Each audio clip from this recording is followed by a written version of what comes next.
92-110 यही गेट भूल भुलैया के अंदर जाने का और यही गेट आने का। घुमा के आपका गाइड टेरेस चौथे माले पे आपको।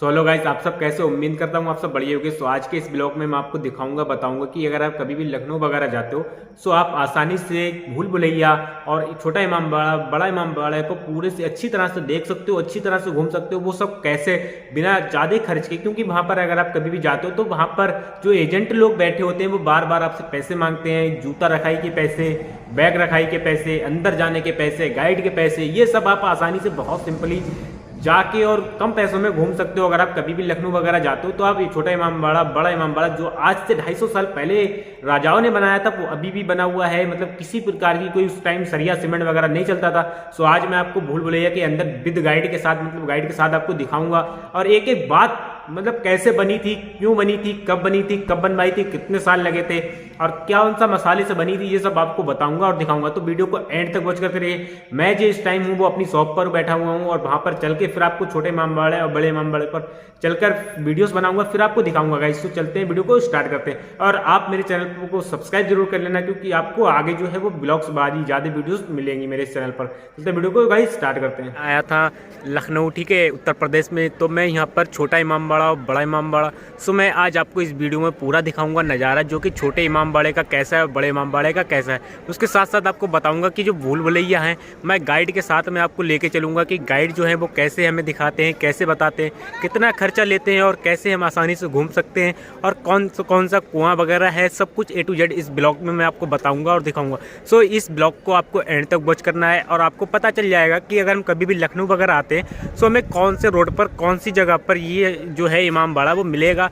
ये 1771 में बना था, तो आसुद्दौला और रियासुद्दौला ने बनवाया था। तो भी आपको पूरा डिटेल दिखा दूंगा, फोटो वगैरह भी दिखा दूंगा और मैं कहूँगा कि अगर आपने लाइक नहीं किया तो लाइक करके चैनल को सब्सक्राइब कर लें, क्योंकि आपको मेरे चैनल पर इसी प्रकार के और भी ब्लॉग्स मिलते रहेंगे। चलते गए, इस वीडियो को स्टार्ट करते हैं।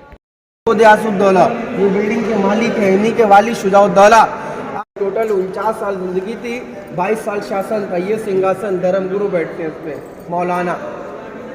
पहला हॉल है चाइनीज प्लेट चाइना हॉल, जिसको चाइनीज डिजाइन बोलते हैं। 4 मंजिल भूल भुलैया, 4 स्टोरी, जिसमें आने जाने का गेट एक ही, यही इंटर यही वापसी, जिसमें सारा भटकाने के बाद भुला देगा, जब नहीं निकलेंगे तब निकालेगा, उसका नाम भूल भुलैया। ये मोमबत्ती के रिफ्लेक्ट के लिए, पहले में क्या था, लाइट नहीं थी उस जमाने में। इलेक्ट्रिसिटी जब बना था, आज से 235 साल हो गई पुरानी बिल्डिंग, 1784 की बनी हुई।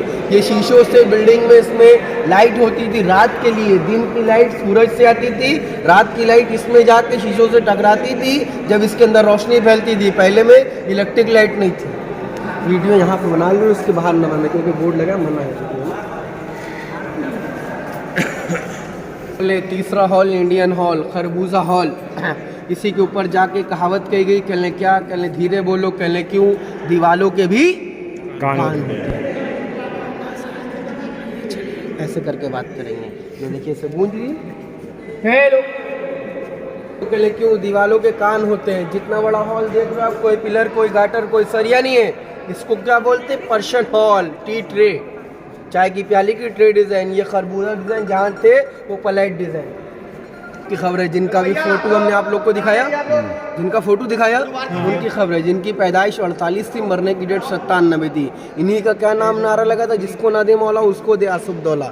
ये कैप है, कॉपी, ओरिजिनल नहीं है। 45 सीढ़ी चढ़ना, 45, 84 टॉप पे जाती, 45 से भूल भुलैया स्टार्ट।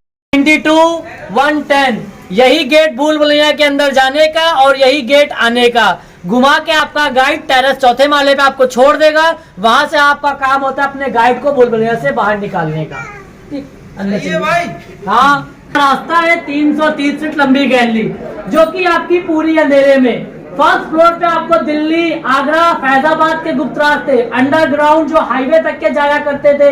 1857 में जब यहाँ पे गदर हुई थी तो बादशाह ने अपनी जनता, अपनी आवाम को उन गुप्त रास्तों से निकाल कर उन रास्तों को बंद करा दिया। जब से वो रास्ते बंद है, दिल्ली, आगरा, फैजाबाद के गुप्त रास्ते, दिल्ली, आगरा, फैजाबाद के गुप्त रास्ते अंडरग्राउंड हाईवे तक यहाँ से जाया करते थे।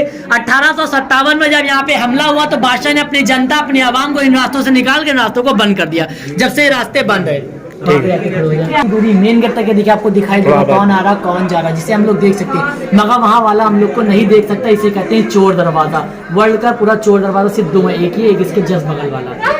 ठीक, अब हम बात करते हैं इसकी अपोजिट गैलरी जाते हैं, जिसे हम रोशनदान गैलरी कहते हैं। उस गैलरी में जब तक सनलाइट रहेगी तब तक रोशनी रहेगी, वरना वो अंधेरे में चली जाएगी। सनलाइट में इस तरह से गैलरी में रोशनी आती है जैसे कि स्पॉटलाइट, ट्यूबलाइट, बल्ब वगैरह लगो, इसीलिए उसको हम लोग रोशनदान गैलरी कहते हैं। उसके बाद चलेंगे सेकंड फ्लोर पर, जहाँ पे आपने सुना होगा आहिस्ता बोलिए, धीमे बोलिए, दीवालों के भी कान होते हैं। वहां पे आपका गाइड आपसे इतनी तेज बात नहीं करेगा, वहां पे सांसों के जरिए बात करेगा। अपना नाम बताइए। की दूरी पे जाके हम राजेश से बात करेंगे, फिर उसके बाद राजेश हमको ढूंढने आएंगे। आपको सनलाइट आती दिखाई दे रही होगी, सनलाइट इस तरह से आ रही जैसे कि स्पॉटलाइट लगा, इसी इसको रोशनदान गैलरी कहते हैं। 4 वेज 4 रास्ते, 1 2 3 4, 3 गलत 1 सही। और किन किन चीज़ों से इमामबाड़ा बना और इसे बनाया और तोड़ा क्यों जाता था, ये सब बताया जाएगा अपने यहाँ पे। पहले हम बात करते हैं इमामबाड़ा में दीवारों का हम बनाए क्यों गए। हम अगर कोई घर या कोई बिल्डिंग बनाते, बहुत ठोस बनाते, बहुत मजबूत बनाते, मगर ये दीवारें आपकी मजबूत नहीं, फकली हैं, खोखली हैं। आप कहीं पे भी आप हाथ मारेंगे आपको थप्पड़ थप्पड़ की आवाज़ सुनाई देगी। दूसरी चीज़, हमारी आवाज़ आप तक पहुँचाने का काम करता है चूना मटेरियल। इस पूरी बिल्डिंग में मिला है चूना, जो इकोसिस्टम का वर्क बहुत अच्छे से करता है। अब इबादत गाह है नीचे, आपके गाइड ने आप सभी को नीचे बताया होगा कि ये इबादत गाह में इतनी सेफ्टी क्यों दी गई। बादशाह कहना था हम कभी भी ज़ियारत करने, दर्शन करने इमामबाड़े जाएंगे तो हमारे सिपाही हमारे खिलाफ खड़े हो सकते हैं, इसलिए पूरी इस बिल्डिंग में ऐसा सिस्टम दिया जाए, आपस में कोई भी सिपाही एक दूसरे से बात करे, उस बंदे की बात थर्ड बंदा सुने, जिससे हम सेफ रहेंगे। इसलिए पूरी बिल्डिंग में इकोसिस्टम दिया गया और लोगों ने ये कहावत लॉन्च कर दी, ऐसा बोलो धीमे बोलो दीवालों के भी कान होते हैं। ये कहावत यहीं से लॉन्च हुई थी। अब हम बात करते हैं इमामबाड़ा क्यों बना, भूल भुलैया कैसे बनी, इसे बनाया और तोड़ा क्यों गया, और इन्हें किन किन चीज़ों से बनाया गया। आज से आपने 300-350 साल पहले भुखमरी के बारे में सुना होगा। भुखमरी और बेरोजगारी ऐसी चीज़ थी, यहाँ पे रहने वाली पब्लिक जनता, चाहे वो अमीर हो चाहे वो गरीब हो, सभी लोगों को ये बात परेशानी थी कि यहाँ पे परेशान हो गए थे, अमीरी गरीबी को लेकर भूखमरी के मारे परेशान हो गए थे। तो हमारे 5 बादशाह 5 नवाबों को ये बात पता चली, तो हमारे 5 बादशाह 5 नवाब ईरान से लोगों की यहाँ पे मदद करने आए थे। मगर जब उन लोगों की मदद करना चाहा तो उन लोगों ने मना कर दिया। मना क्योंकि हमारे बड़े बुजुर्ग जो इस दुनिया से गुजर चुके, वो खुददार, ऑनेस्टी, ईमानदार हुआ करते थे, स्वाभिमानी हुआ करते थे, वो किसी का आगे हाथ नहीं फैलाना पसंद करते थे और किसी का एहसान लेना नहीं पसंद करते थे। तो बादशाह ने कहा ठीक है, हम लोगों से काम करा के उनको मेहनताना देंगे, उनको सैलरी बेस पे काम देंगे, हमसे जो मदद हो सके वैसे मदद करेंगे। आपके शहर लखनऊ में इमामबाड़े नहीं हुआ करते थे, इमामबाड़ा बनना चालू हुआ। 5 साल तक इस इमामबाड़े को बनाने का भी काम किया जाता था और तोड़ने का भी काम किया जाता था। यानी कुछ लोग इसको दिन के उजाले में बनाते थे और कुछ लोग रात के अंधेरे में इसको तोड़ देते थे। अब रात के अंधेरे में तोड़ते कौन थे? उस समय पे कोई फैमिली पैसे वाली हुआ करती थी। अगर पैसे वाली फैमिली गरीब फैमिली के साथ बैठ के काम करेगी तो उसको दिली तकलीफ होगी, उसको दिली ठेस पहुंचेगी। बादशाह किसी का दिल नहीं दुखाना चाहते, तो नहीं इसलिए कह दिया रात के अंधेरे में अमीर लोग तोड़ेंगे और गरीब लोग बनाएंगे। हम बनाने का भी पैसा देंगे और तोड़ने का भी पैसा देंगे, हमसे जैसे मदद हो सकते हैं वैसे मदद करेंगे। 5 साल के बाद जब देखा भुखमरी खत्म हो गई तो 6 साल में इमामबाड़ा बनाकर कंप्लीट कर दिया गया। इमामबाड़ा बनकर कंप्लीट हो गया, मगर इंजीनियर का कहना था कुछ सालों के बाद इमामबाड़ा यानी पूरी बिल्डिंग अपने आप गिर जाएगी। क्यों गिर जाएगी? 4 माले की बिल्डिंग है, 4 छतें हैं, जिसका वजन 15-15 फीट मोटी छत है, जिसका वजन ज़्यादा होने के मारे इंजीनियर ने ऐसी बात बोली। तो बादशाह ने कोई उपाय, कोई रास्ता निकाला जाए, हमारी इबादतगाह लोगों ने बड़ी मेहनत और बड़ी लगन से बनाया गया है, इसको सेव करने का कोई रास्ता निकाला जाए। तो इंजीनियर का एक रास्ता है, इसको ट्रायल करके देखा जा सकता है। इसकी छतों के अंदर रास्ते बनाए जाएंगे, हवादार रास्ते बनेंगे जो बिल्डिंग का वेट डिवाइड कर देंगे। फर्स्ट फ्लोर पे हमने 2.5 फुट चौड़ा रास्ता देखा, सेकंड पे ज़्यादा स्पेस देख रहे हैं, थर्ड पे जाएंगे और इस पर जो बिल्डिंग ऊपर आती है वो हवादार रास्तों के जरिए इसका वेट डिवाइड करके कम कर दिया गया। इमामबाड़ा आपका ऐसे सेफ हो गया। अब इसका नाम भूल भुलैया कैसे पड़ा? 1857 में जब यहाँ पे गदर हुई, हमला हुआ, आक्रमण हुआ, अंग्रेज़ों ने जब यहाँ पे हमला किया तो बादशाह ने अपनी जनता, अपनी आवाम को उन गुप्त रास्तों से निकाल कर उन रास्तों को ब्लॉक करा दिया था। अंग्रेज़ के सिपाही उनको इसी के अंदर ढूंढने लगे, ढूंढते ढूंढते वो कन्फ्यूज़ होने लगे, भटकने लगे। जब भटकने लगे तो उन लोगों ने इसका नाम लेबिरिंथ यानी भूल भुलैया, अंग्रेज़ों ने इसका नाम घोषित कर दिया। ये अंग्रेज़ों का दिया हुआ नाम है। बादशाह ने केवल इमामबाड़ा बनाया, इबादतगाह बनाई, इबादतगाह को सेव करने के लिए छतों के अंदर रास्ते बने, जो आपको रास्ते कन्फ्यूज रास्तों में घोषित किया अंग्रेज़ों ने। इतना सभी को समझ में आया? जी। ठीक, अब आप सभी को पता होगा आज से पहले जब बुजुर्गों का ज़माना था, हमारे बड़े बुजुर्ग जो इस दुनिया से गुजरे, तो उनके समय पे मॉडर्न बालू सीमेंट का क्रेज़ इतना नहीं हुआ करता था। लोग खाने पीने की चीज़ों से अपने घर और बिल्डिंग्स बनाते थे। वो खाने पीने की चीज़ें से ये भी इमामबाड़ा बनाएगा। वो चीज़ें कौन कौन सी? उड़द की दाल, माश की दाल, मलका मसूर, चने की दाल, गुड़, शहद, गोंद, गन्ने का रस, बिरका, शरबत, सुर्खी, चूना, सिंगाड़े का आटा इस्तेमाल करके इस बिल्डिंग को बनाया गया। पहले टोटल समय कितना लगा इसमें? 11 साल का समय लगा था इसको बनने में। ठीक, 5 साल तक बनाना और तोड़ने वाला, और उसके बाद 6 साल में लगातार इसको बना दिया गया। अब हम बात करते हैं, पहले के समय में पतली ईंट चलती थी जिसे हम लोग लखौरी ईंट कहते, जो लाहौर से आती थी, जिसको लखौरी ईंट के नाम से जाना जाता। कुछ आउट ऑफ सिटी वाले उसे, कुछ अलग गाँव वाले, विलेज वाले उसे कैकैया ईंट के नाम से जानते, जिसे अभी हम आपको तीसरे माले पे दिखा देते हैं। तशरीफ नीचे आपके गाइड ने आपको नीचे तीनों हॉलों के बारे में बताया। अंदर आ जाओ भैया, जो लोग नीचे रह गए हैं। बेटा आप इधर आ जाओ। आपके गाइड ने 3 हॉल बताए होंगे, चाइना हॉल, ईरानी हॉल, इंडियन हॉल। तीनों हॉलों के आकार अलग अलग, कोई ट्रे के आकार में, कोई बर्तनों की डिजाइन के आकार में, कोई खरबूजा आकार में। तो ये तीनों हॉलों के ऊपर हम लोग टॉप फ्लोर पर आ चुके हैं। टॉप फ्लोर के आकार आप देख रहे हैं, ये जहाँ पे अगर इसमें वजन रहता, वेट रहता, इसमें मसाला भरा रहता, तो आपके हॉल गिर जाते। उन हॉलों को सेव करने के लिए उनको खोखला किया गया ताकि वो हॉल सेफ रहे। अगर इसके अंदर मसाला भरा रहता तो हॉल आपके गिर जाते। बाकी इसका यहाँ पे कोई यूज नहीं। अदरवाइज बिना गाइड वाले जो आते हैं वो सोचते थे बादशाह के सिपाही बैठ के यहाँ से बिल्डिंग की निगरानी करते थे। ऐसा कोई लॉजिक यहाँ पे नहीं यूज किया जाता था। सिर्फ बिल्डिंग का वेट कम करने के लिए इन सबको निकाला गया मसाला।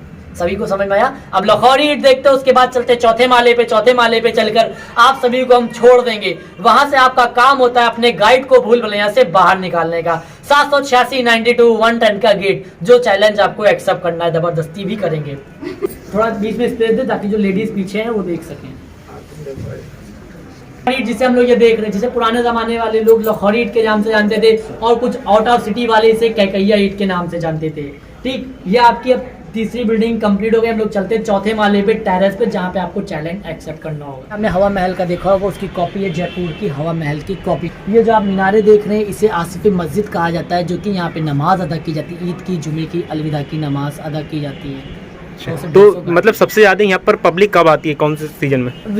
अधिकतर तो आजकल का जो माहौल है कोरोना के बाद से, तो संडे और सैटरडे यहाँ पे वीकनेस में बहुत भीड़ रहती है यहाँ पे। बाकी तो स्कूल की जब हॉलीडे होता है तो पब्लिक ज़्यादा रहती है। ठीक है, बताने के लिए थैंक यू। तो हम मिलते हैं अगली बार, कभी भी आएंगे तो आपसे जरूर मिलेंगे। ठीक है।